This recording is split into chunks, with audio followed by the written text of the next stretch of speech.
নবীর কবরের সামনে আমরা, এই কবরটা খালি।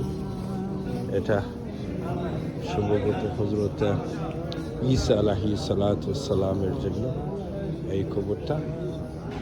আর এখন আমি ধীরে ধীরে ইনশাআল্লাহ যাব হযরত মুহাম্মদুর রাসূলুল্লাহ সাল্লাল্লাহু আলাইহি ওয়াসাল্লামের কবরের সামনে। এই একটু বড় পিতলের একটু এই যে ছেদা আছে, সেটার মধ্যে যেটা একটু ডিফারেন্ট, এটা হচ্ছে মুহাম্মদুর রাসূলুল্লাহ সাল্লাল্লাহু আলাইহি ওয়াসাল্লামের কবর।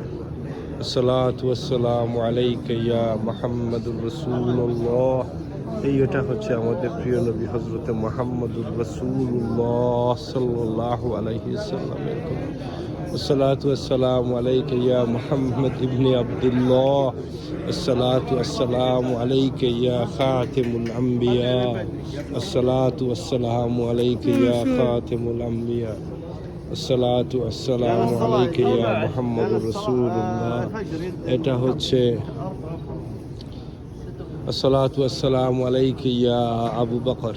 আসসালাতু ওয়াসসালামু আলাইকা ইয়া আবু বকর। এরপরে হচ্ছে হযরত আবু বকর রাদিয়াল্লাহু তাআলা আনহুর কবর। আর এরপরে হচ্ছে ওমর ইবনে খাত্তাব। আসসালাতু ওয়াসসালামু আলাইকা ইয়া ওমর ইবনুল খাত্তাব। আসসালাতু ওয়াসসালামু আলাইকা ইয়া আবু বকর। আসসালাতু ওয়াসসালামু আলাইকা ইয়া ওমর ইবনে খাত্তাব। ইয়া আল্লাহ, আল্লাহুম্মা সাল্লি আলা মুহাম্মদ ওয়া আলা আলিহি মুহাম্মদ কামা সাল্লাইতা আলা ইব্রাহিম ওয়া আলা আলি ইব্রাহিম ইন্নাকা।